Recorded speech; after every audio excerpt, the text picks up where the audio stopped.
2 Samuel 19 അധ്യായം 1 മുതൽ 43 വരെയുള്ള വാക്യങ്ങൾ. ദാവീദ് ജെറുസലേമിലേക്ക് മടങ്ങുന്നു. അബ്സലോമിനെ കുറിച്ച് രാജാവ് ലഭിക്കുന്നതായി യോവാബ് കേട്ടു. രാജാവ് തന്റെ മകനെ കുറിച്ച് ദുഃഖിച്ചിരിക്കുന്നെന്ന് കേട്ടതുകൊണ്ട് നടന്ന വിജയം ജനത്തിന് ദുഃഖമായി തീർന്നു. തോറ്റോടുന്നവരെ പോലെ ലജ്ജിച്ചവർ പട്ടണത്തിലേക്ക് പതുങ്ങിക്കയറി. രാജാവ് മുഖം മറച്ച് ഉച്ചത്തിൽ നിലവിളിച്ചു, എൻ്റെ മകനെ അബ്സലോമേ, അബ്സലോമേ, എൻ്റെ മകനെ. അപ്പോൾ യോവാബ് കൊട്ടാരത്തിൽ രാജാവിൻ്റെ അടുക്കൽ ചെന്ന് പറഞ്ഞു, അങ്ങയുടെയും അങ്ങയുടെ പുത്രന്മാരുടെയും ഭാര്യമാരുടെയും ഉപനാരികളുടെയും ജീവൻ രക്ഷിച്ച അങ്ങയുടെ സകലഭൃത്യന്മാരെയും അങ്ങ് എന്നെ ലജ്ജിപ്പിച്ചിരിക്കുന്നു. അങ്ങേ ദേശിക്കുന്നവരെ അങ്ങ് സ്നേഹിക്കുകയും സ്നേഹിക്കുന്നവരെ ദേശിക്കുകയും ചെയ്യുന്നു. അങ്ങയുടെ പടത്തലവന്മാരും സൈനികരും അങ്ങേക്കൊന്നുമല്ലെന്ന് അങ്ങനെ തെളിയിച്ചിരിക്കുന്നു. അബ്സലോം ജീവിച്ചിരിക്കുക ഞങ്ങളെല്ലാവരും മരിക്കുകയും ചെയ്തിരുന്നെങ്കിൽ അങ്ങേക്ക് സന്തോഷം ആവുമായിരുന്നുവെന്ന് ഞാൻ മനസ്സിലാക്കുന്നു. അതുകൊണ്ട് എഴുന്നേറ്റ് അങ്ങയുടെ കൃത്യന്മാരോട് ദയവായി സംസാരിക്കുക. അങ്ങത് ചെയ്യുന്നില്ലെങ്കിൽ അവർ ഒരുവൻ പോലും നാളെ പ്രഭാതമാകുമ്പോൾ അങ്ങയുടെ ഒപ്പം ഉണ്ടാവില്ലെന്ന് കർത്താവിന്റെ നാമത്തിൽ ഞാൻ സത്യം ചെയ്യുന്നു. അത് അങ്ങയുടെ യൗവനം മുതൽ ഇന്നുവരെ അങ്ങേക്ക് സംഭവിച്ചിട്ടുള്ള എല്ലാ തിന്മകളെക്കാളും ഭയങ്കരമായിരിക്കും. രാജാവ് എഴുന്നേറ്റ് നഗരവാതിൽക്ക് ഉപവിഷ്ടനായി. അത് കേട്ട് ജനം അവന്റെ അടുക്കൽ കൂടി. ഇതിനിടെ ഇസ്രായേൽ ഭവനങ്ങളിലേക്ക് ഓടിപ്പോയിരുന്നു. ഇസ്രായേൽ ഗോത്രങ്ങളിലെ ജനങ്ങൾ പരസ്പരം പറഞ്ഞു, രാജാവ് നമ്മെ ശത്രുക്കളിൽ നിന്ന് ഫിലിസ്ത്യരിൽ നിന്ന് രക്ഷിച്ചു. ഇപ്പോൾ അബ്സലോം നിമിത്തം നാട് വിട്ട് ഓടിപ്പോയിരിക്കുന്നു. അബ്സലോമിനെ നാം രാജാവായി അഭിഷേകം ചെയ്തു, എന്നാൽ അവൻ യുദ്ധത്തിൽ കൊല്ലപ്പെട്ടിരിക്കുന്നു. ആകയാൽ ദാവീദ് രാജാവിനെ തിരികെ കൊണ്ടുവരാൻ ആരും ശ്രമിക്കാത്തതുണ്ട്. ദാവീദ് രാജാവ് പുരോഹിതനായ സദോക്കിനും അഭിയാതനും ഈ സന്ദേശം കൊടുത്തയച്ചു. യൂദാ ശ്രേഷ്ഠന്മാരോട് പറയുവാൻ ഇസ്രായേലിന്റെ മുഴുവൻ അഭിപ്രായം രാജസന്നദ്ധിയിൽ എത്തിയിരിക്കെ രാജാവ് തിരികെ കൊണ്ടുപോകുന്നതിൽ അമാന്തിക്കുന്നതെന്ത്? എൻ്റെ ചർച്ചക്കാരല്ലയോ നിങ്ങൾ? എൻ്റെ അസ്ഥിയിൽ നിന്നും മാംസത്തിൽ നിന്നുമുള്ളവർ. എന്നെ തിരികെ കൊണ്ടുപോകാൻ അവസാനം വരുന്ന വർണ്ണികളായിരിക്കണമോ? അമായോസോട്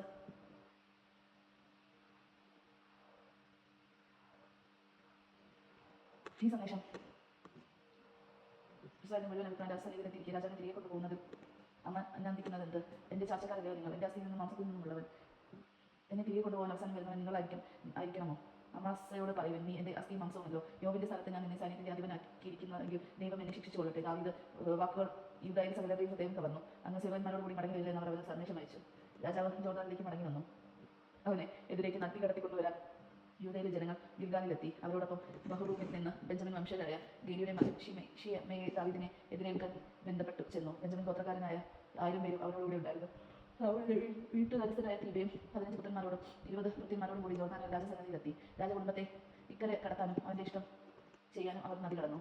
രാജാവ് നദി കടക്കാൻ തുടങ്ങവേ ഗോരയുടെ മകൻ ഷിമെയി അവന്റെ മുൻപിൽ താണു വീണു. രാജാവിനോട് പറഞ്ഞു, യജമാനൻ, അങ്ങ് ജെറുസലേം വിട്ടുപോയ ദിവസം അടിയൻ ചെയ്ത കുറ്റം അങ്ങ് ക്ഷമിക്കുകയും മറക്കുകയും ചെയ്യണമേ. അത് അങ്ങ് ഓർക്കരുതേ. അടിയനെ തെറ്റുപറ്റിയെന്ന് അറിയുന്നു. അതുകൊണ്ട് യജമാനെ എതിരേൽക്കാൻ അടിയൻ ഇതാ ജോസഫിന്റെ ഭവനത്തിൽ നിന്ന് എല്ലാവരുടെ മുൻപിൽ വന്നിരിക്കുന്നു. സെരിയുടെ മകൻ അബീഷായി പറഞ്ഞു, കർത്താവിന്റെ അഭിഷേകത്തിൽ ശപിച്ചതുകൊണ്ട് ഷിമിയെ വധിക്കേണ്ടതില്ല. ദാവീദ് പറഞ്ഞു, സെരയുടെ പുത്രന്മാരെ, നിങ്ങൾക്ക് എന്ത് കാര്യം? നിങ്ങൾ എനിക്ക് ശല്യമുണ്ടാക്കാൻ നോക്കുന്നുവോ? ഇസ്രായേലിൽ ആരെങ്കിലും ഇന്ന് വധിക്കുകയോ? ഞാൻ ഇന്ന് ഇസ്രായേലിന്റെ രാജാവാണ്, നീ മരിക്കുകയില്ല എന്ന് രാജാവ് ഷിമെയ്ക്ക് വാക്ക് കൊടുത്തു. സാബൂളിന്റെ പുത്രൻ മെഫിബോശെത്ത് രാജാവിനെ എതിരേൽക്കാൻ വന്നു. രാജാവ് ജെറുസലേം വിട്ടുപോയി. തിരികെ സുരക്ഷിതനായി വരുന്നതുവരെ അവൻ പാദം കഴുകുകയോ താടി ഒതുക്കുകയോ വസ്ത്രം അടക്കുകയോ ചെയ്തിട്ടില്ലായിരുന്നു. രാജാവിനെ എതിരേൽക്കാൻ ജെറുസലേമിൽ നിന്ന് അവൻ എത്തിയപ്പോൾ രാജാവ് ചോദിച്ചു, മെഫിബോശത്തേക്ക് നീ എന്നോടൊപ്പം പോരാത്തത്? അവൻ പറഞ്ഞു, യജമാനനെ, അടിയൻ മുടന്തനാണെന്ന് അറിയുന്നുവല്ലോ. അങ്ങയോടൊപ്പം പോരേണ്ടതിന് കഴുതയ്ക്ക് ജീനയിടാൻ അടിയൻ ഭൃത്യനോട് പറഞ്ഞു. എന്നാൽ അവൻ ചതിച്ചു.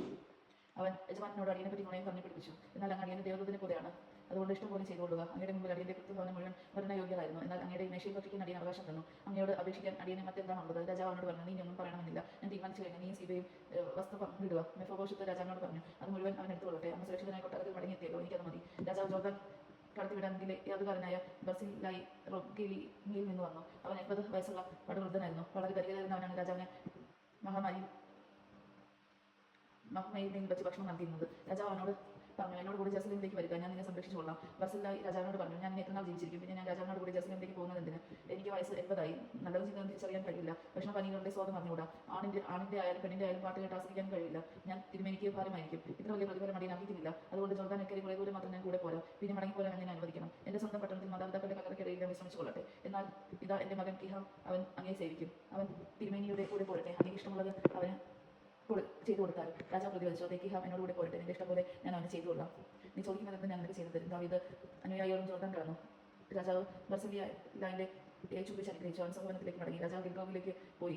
കിഹാമും അവനോടൊപ്പം ഉണ്ടായിരുന്നു. യൂദായിലെ ജനവും ഇസ്രായേലിലെ പദവിയും അകമ്പടി സേവിച്ചു. ഇസ്രായേലർ വന്ന് രാജാവിനോട് ചോദിച്ചു, യൂദായിലെ ഞങ്ങളുടെ സഹോദരന്മാർ രാജാവിനെയും കുടുംബത്തെയും സേവകരെയും രഹസ്യമായി ജോർദാൻ കടത്തിയതെന്തിന്? യൂദായിലെ ജനം ഇസ്രായേലരോട് പറഞ്ഞു, രാജാവ് തങ്ങളുടെ സ്വന്തമായതുകൊണ്ട് നിങ്ങൾ ക്ഷോഭിക്കുന്നതെന്തിന്? രാജാവിന്റെ ചെലവിലാണോ ഞങ്ങളുടെ ഭക്ഷണം? അവൻ ഞങ്ങൾക്ക് എന്തെങ്കിലും സമ്മാനം തന്നോ? ഇസ്രായേലിയർ അവരോട് പറഞ്ഞു, രാജാവ് ഞങ്ങൾക്ക് 10 ഓഹരി ഉണ്ട്.